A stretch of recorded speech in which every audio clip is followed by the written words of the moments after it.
Oi, oi, eu sou o Lusterflix e My Little Pony falando sobre comunismo.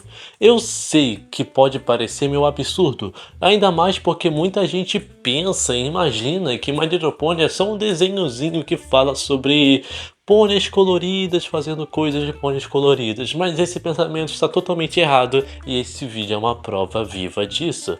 Bom, se você nunca assistiu o desenho, pode assistir esse vídeo despreocupado porque vou dar uma muita explicação para coisa para quem não assistiu o desenho e também para quem assistiu e não entendeu direito, para deixar as coisas mais claras ainda do que eu tô falando e do que o desenho critica ou fala sobre.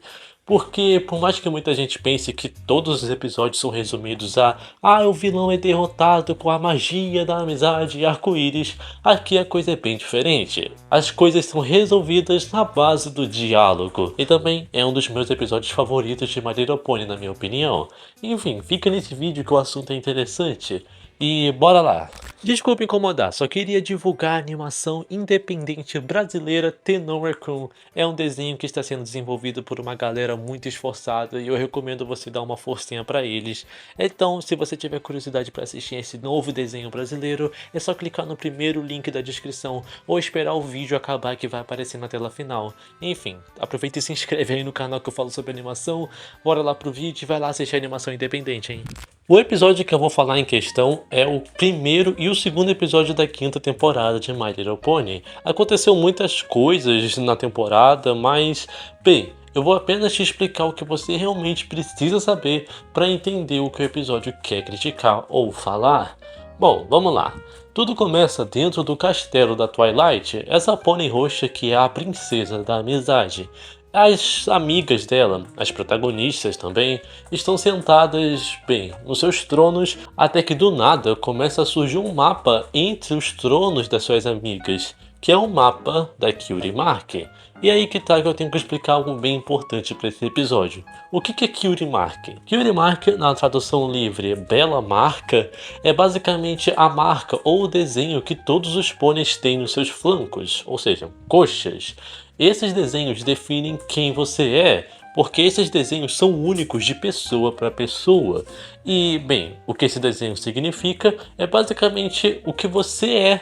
Seja uma habilidade, uma paixão, algo que você é bom ou simplesmente algo que literalmente define você. Um exemplo bem básico.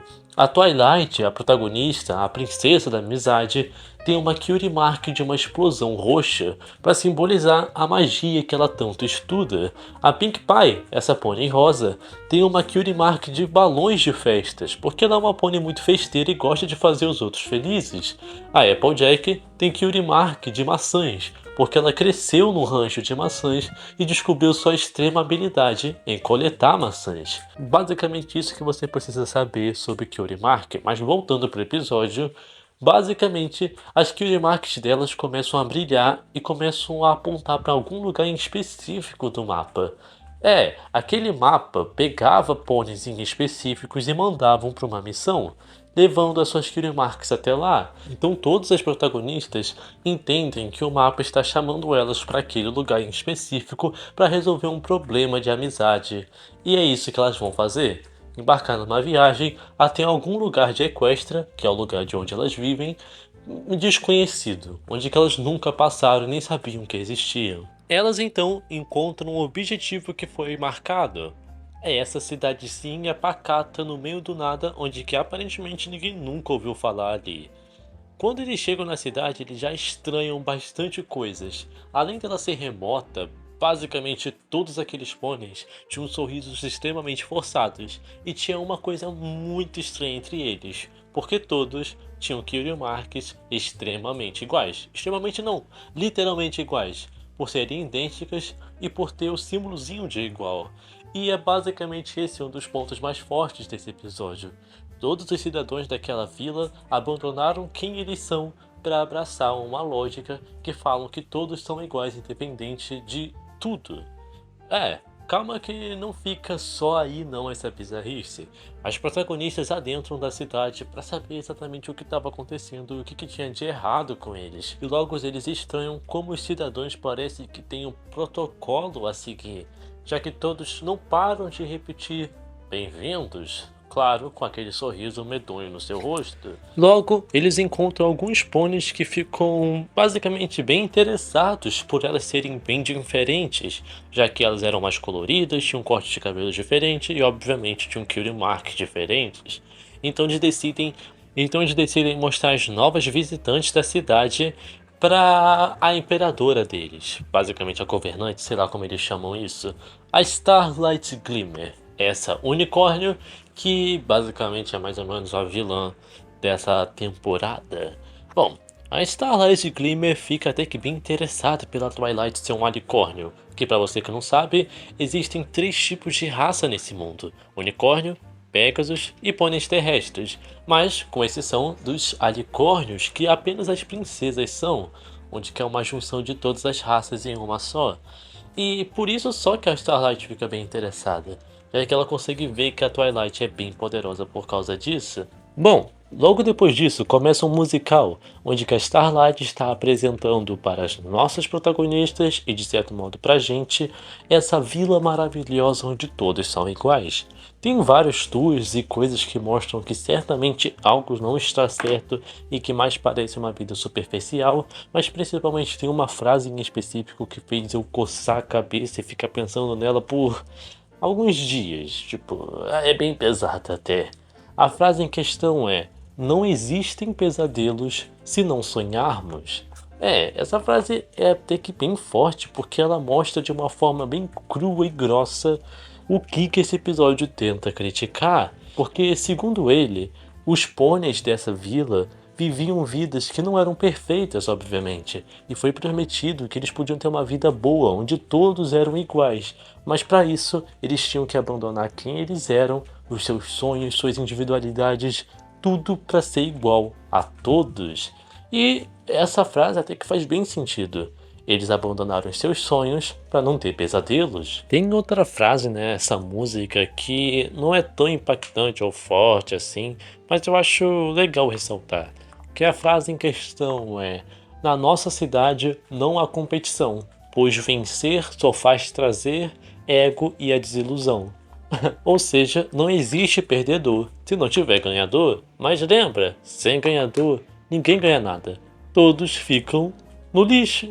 Bom, depois do musical, a gente vê nossas protagonistas, tipo, só ficando pela cidade por ali, já que a Starlight deixou elas perambularem. Bom, elas param em uma loja de cupcakes ou muffins para comprar algumas comidinhas. Bom, a pônei que atende eles é uma pônei chamada Sugar Belle, que atende elas e dá os muffins para elas.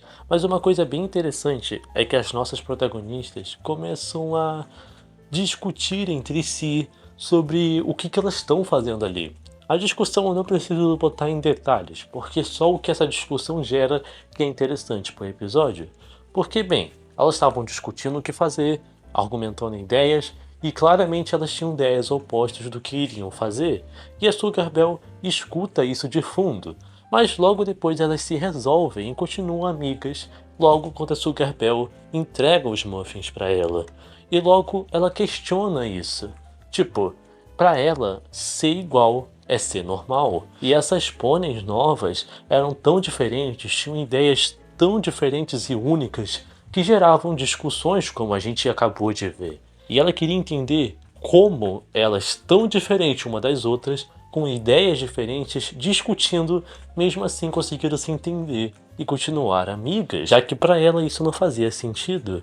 Bom, antes mesmo dela continuar, a Pinkie Pie interrompe ela cuspindo os muffins que ela trouxe, porque os muffins estavam horríveis, e logo ela admite que os muffins dela não são os melhores, mas, abre aspas, pelo menos eu não sou melhor do que ninguém.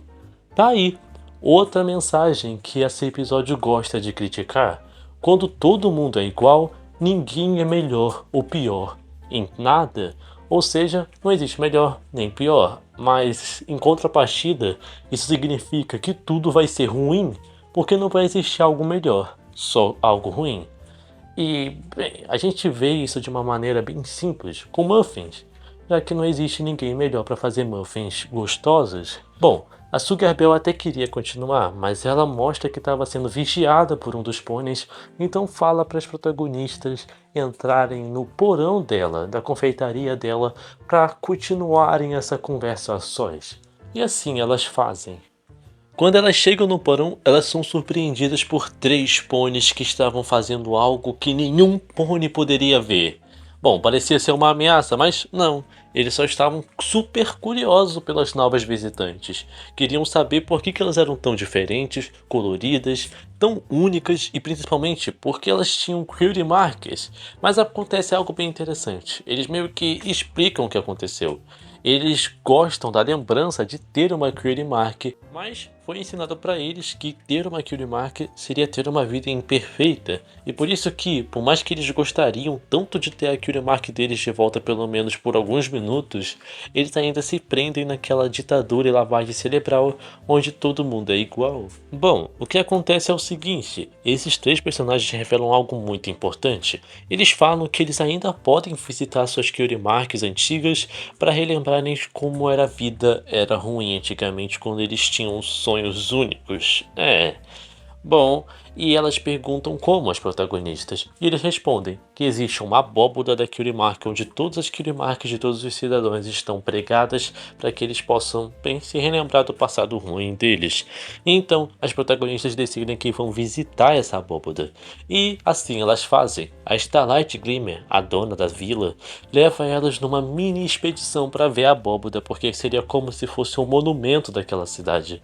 E logo elas chegam e vem uma muralha com várias cutie marks pregadas, como se fosse basicamente um altar para mostrar todos os sonhos e objetivos de vida de pôneis que foram roubados. Todas as suas individualidades estavam logo ali presas e eles só podiam olhar para se lembrar da sua vida passada. É bem estranho, né? Já que a gente não pode ter uma noção de como seria isso na vida real. Mas bem, a Starlight também mostra outra coisa importante, o cajado de Starsfield. Se eu não me engano, é esse o objeto. Com esse cajado, a Starlight consegue retirar a Cutie Mark do pônei e transformar ela em igual. E logo ela fala que é algo muito bonito de se ver. É tipo como se fosse uma magia encantadora.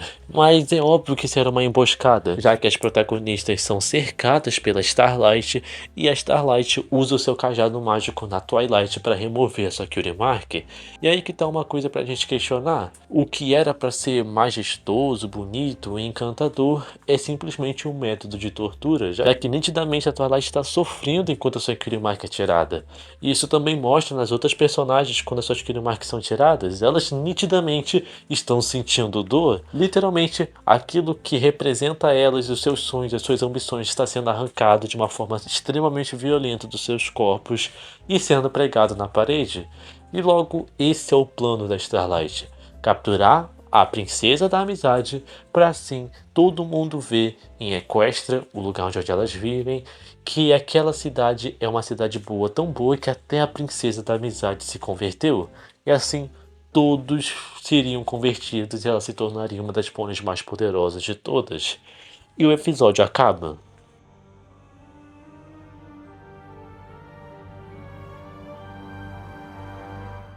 Calma, calma, calma. Eu sei que não vai ficar assim, porque existe uma parte 2 desse episódio que eu pretendia falar nesse vídeo aqui, mas eu percebi que o vídeo está gigantesco.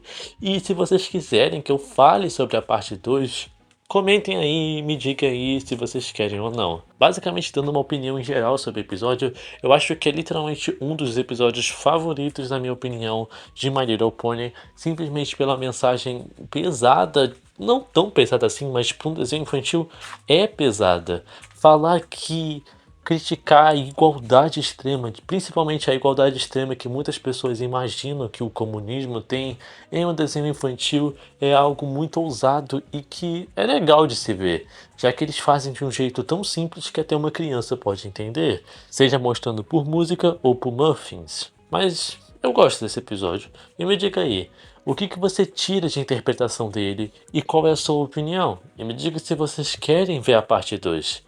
Eu sou o Lusterflix e vai ver a animação independente The No Raccoon que tá bem bacana. Bye bye!